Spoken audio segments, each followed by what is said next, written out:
Let's turn our attention now to our third king of the Great Pyramids of Giza. We're going to look at the smaller pyramid of Menkaure.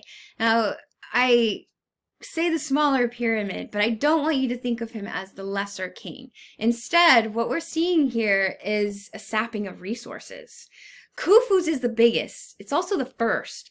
And then as time, over that 75-year period progresses, the resources and control over this empire are waning. So Khafre's is a little bit smaller. It's more cost effective, more cost efficient, as other elements of maintaining this empire require attention. Same with Menkaure. Menkaure is a strong and great leader, but the funds and the labor force required to make his pyramid could be better spent, and he does. He spends it elsewhere. Okay? It is also helpful to note that while he has those three pyramids to his three major wives, or the pyramids of Khafre and Khufu did too, it's just that those have been dismantled and used to build other things. So we're lucky to have the smaller pyramids of his queens. It is this relationship between king and queen that I want to talk about now. The statue here is our next artwork. It's called Menkaure and Cameronebti. Ooh, what? I know, I was pretty proud the first time I got to say that correctly. Cameronebti. We'll talk about what her name means. But the concept of a king and a queen as rulers is one that the Egyptians held very importantly. And it was not uncommon for the king to marry his sister, direct sister, in order to maintain the purity of this god bloodline. He would also have other wives. So a king would have multiple wives. And many of these wives would come from noble families, and others would be simply diplomatic marriages of political alliances or agreements. So he would have multiple wives. There would typically be one major wife, one preferred wife, and they would all then populate the palaces with his progeny, his sons and daughters. Menkaure is our king, and his major wife is Cameronebti. It is difficult to note if she is his sister or not, because the Egyptian word for lover is the same for sister. I know, it's weird. But so when we translate it, we don't know if he's just saying lover or if he's saying my sister. Her name, though, Cameronebti, means the woman of two lands. Two lands, as in Upper Egypt and Lower Egypt. Lady of two lands. So here we see Menkaure and Cameronebti.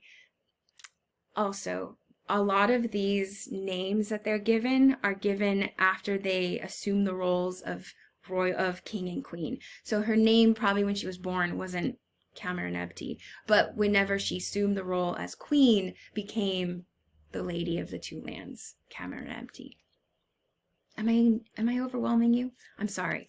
Okay, we got this statue, and in it we see our king, Menkaure, and our queen, Cameronebti, and they are standing forward. The statue most likely was placed inside of his tomb, and like what we saw with the Khafre statue, it was taken out of the tomb by looters. It was too heavy. It was discarded and left, and then we found it in the sand hundreds of years later.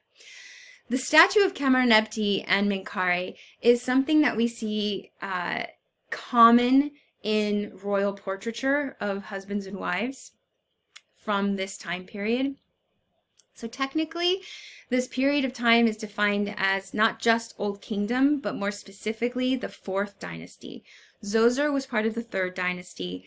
Khafre, Khufu, Khufu, Khafre, and Menkaure are part of the 4th dynasty. And in the 4th dynasty, we see a lot of these double portraits of husband and wife.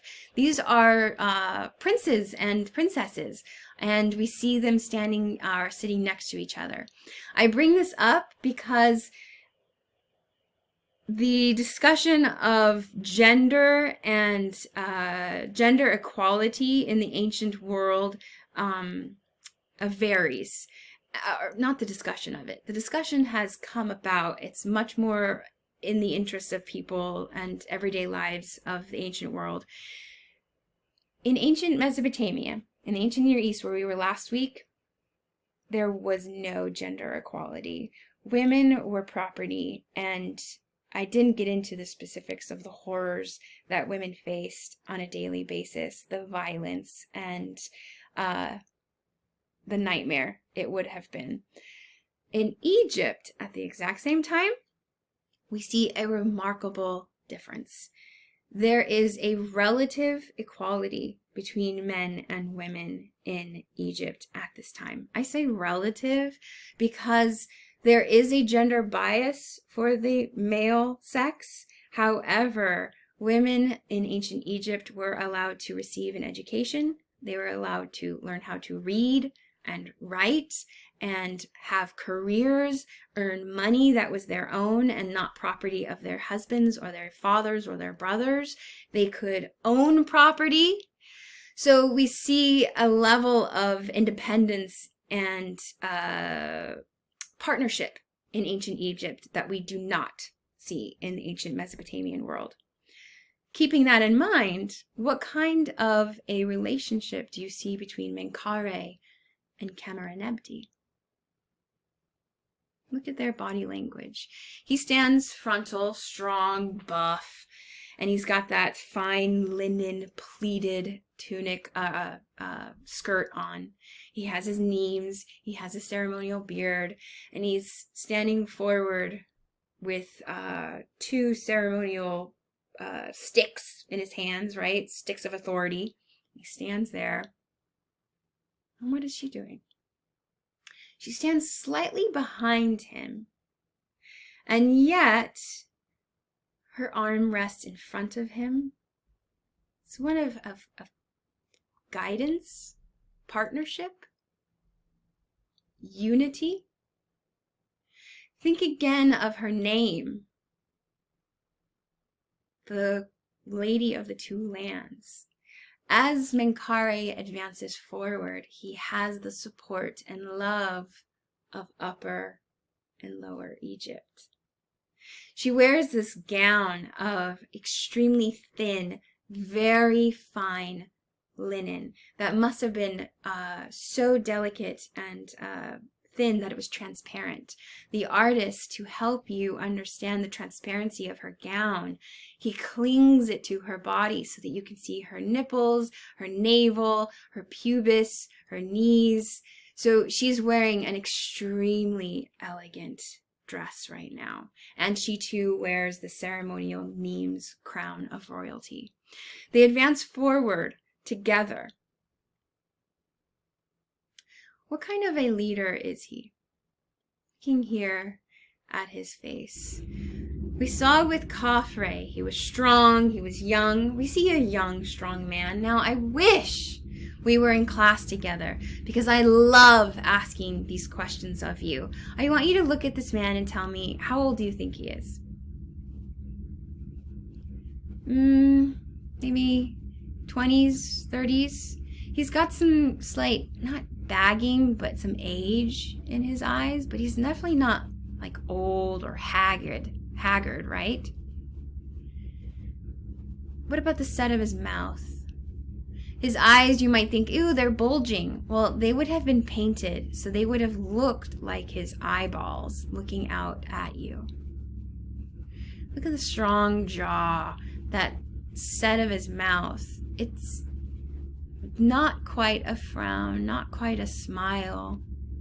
His ears are exaggerated. They're very large. It's not to say that Menkaure had big ears in real life. Instead, think about what ears do. They listen. He is a leader who listens. He listens to his people. He listens to the gods for advice and guidance. So here we see a leader of balance, wisdom, strength, who listens to his people. He's a good leader. And by all accounts, he was a great leader. We pull back. Here they are together. So as he advances forward, as he leads the people of Egypt, Egypt is behind him, is in support. They look up with optimism. They stand tall.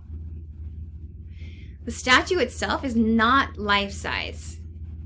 It stands at, where is it in my notes? It stands at only 4 feet, 6.5 inches. So it's almost life-size. It is at the Boston Museum. So it's in Massachusetts. I want you to go see it. I want to go see it. I haven't yet seen it. The sculpture is created as a high relief, and that is our next vocabulary term. High relief sculpture. Figures are projected by at least half their depth from the surface. What? What are you talking about, Miss Cortez? Okay. It is sculpted of rock. Correct. Okay. You see this thing here? That's the back of the stone. They have been carved but are still attached to the back of the stone. It's not freestanding. If you were to walk around it, you would see half of it is still the flat back block. So they are technically a relief. They're carved in relief. High relief, meaning that most of the figures are projecting outside of the block, but still they are not freestanding or detached from any kind of back base. It's fantastic. You didn't even recognize it. I mean, you didn't even notice it before, did you? But it's true.